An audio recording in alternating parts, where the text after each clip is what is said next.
जय श्रीमन नारायण। जो टिप्पणी मैं देने जा रहा हूं वह रामानुज दास श्रीमन गट्टू वेणुगोपाल स्वामी द्वारा दी गई है। अध्याय 11 विश्व रूप समदर्शन योग, श्लोक 42। यच्चापहासार्धम् असत्कृतोऽसि विहारशय्यासन भोजनेषु एकोऽथवा अपि अच्युत तत्समक्षं तत्क्षामये त्वामहम् अप्रमेयम्। ओम। गीताचार्य श्री कृष्ण परमात्मा हम सभी को अर्जुन के साथ विश्वरूप समदर्शन योग सिखा रहे हैं। इस क्रम में विश्वरूप के दर्शन करके अर्जुन श्री कृष्ण परमात्मा से इस प्रकार प्रार्थना करें। हे श्री कृष्ण, जब हम साथ साथ चलते हैं, जब हम बैठकर बातें करते हैं या जब हम लेट कर बातें करते हैं, जब हम दोनों साथ साथ खाते हैं, जब हम अकेले होते हैं या जब हम कुछ लोगों के साथ होते हैं, तो मैंने मजाक में कई बार आपका अपमान किया है। हे श्री कृष्ण, मैंने कई बार खेल खेल में आपका अनादर किया है। हे श्री कृष्ण, मैं आपसे उन सभी को क्षमा करने की प्रार्थना कर रहा हूँ। हे श्री कृष्ण, हे असीम महानता वाले परम भगवान, मैंने आपका जो अनादर किया है उसके लिए मैं आपसे क्षमा प्रार्थना मांग रहा हूँ। इस प्रकार अर्जुन भी श्री कृष्ण परमात्मा से प्रार्थना कर रहे हैं कि वे जाने अनजाने में की गई सभी गलतियों को क्षमा करें। आइए हम भी श्री कृष्ण परमात्मा की सर्वोच्चता को समझें और उनसे प्रार्थना करें कि वे हमारी सभी गलतियों को क्षमा करें।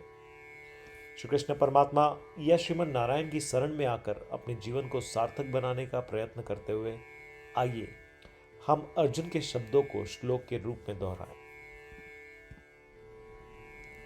यच्चापहासार्धमसत्कृतोऽसि विहारशय्यासन भोजनेषु एकोऽथवापि अच्युत तत्समक्षं तत्क्षामये त्वामहम् अप्रमेयम्।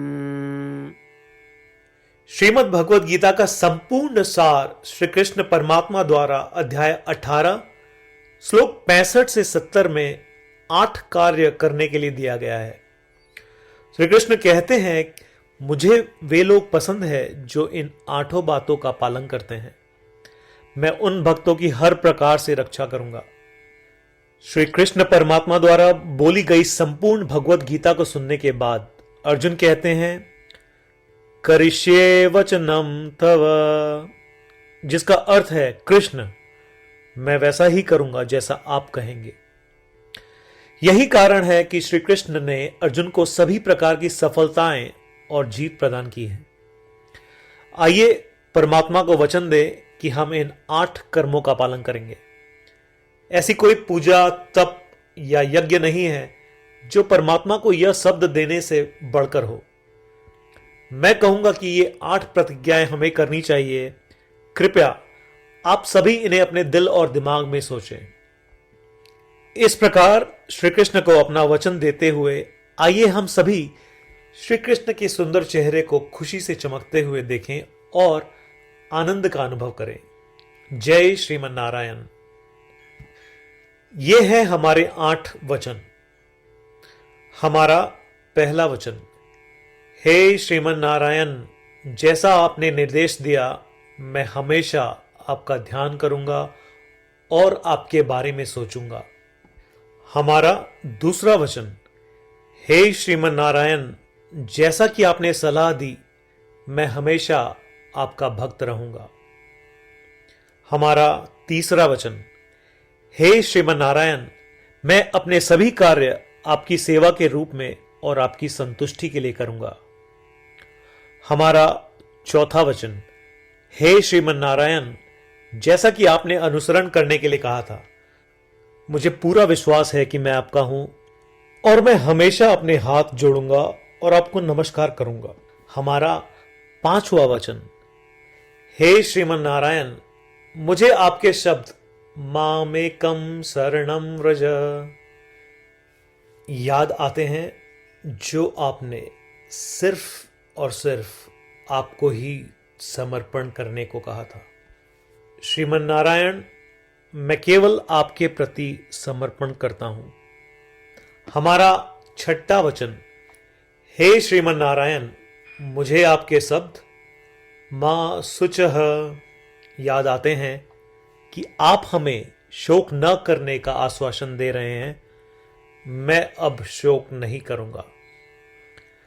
हमारा 7वां वचन, हे श्रीमन नारायण, आपने हमारे लिए श्रीमद् भगवद गीता देकर हम सभी पर कृपा की है और आशीर्वाद दिया है।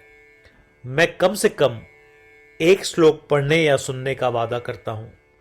हमारा 8वां वचन, हे श्रीमन नारायण, आपने सारी मानवता को गीता प्रदान की। मैं गीता में आपके दिव्य शब्दों को उन भक्तों तक फैलाने का प्रयास करूंगा जो गीता से अपरिचित हैं। हमने अभी अभी परमात्मा को 8 वचन दिए हैं। प्रतिदिन श्रीमन नारायण को यह वचन देना कि हम वैसा ही करेंगे जैसा वे कहेंगे, अपने आप में एक महान पूजा है।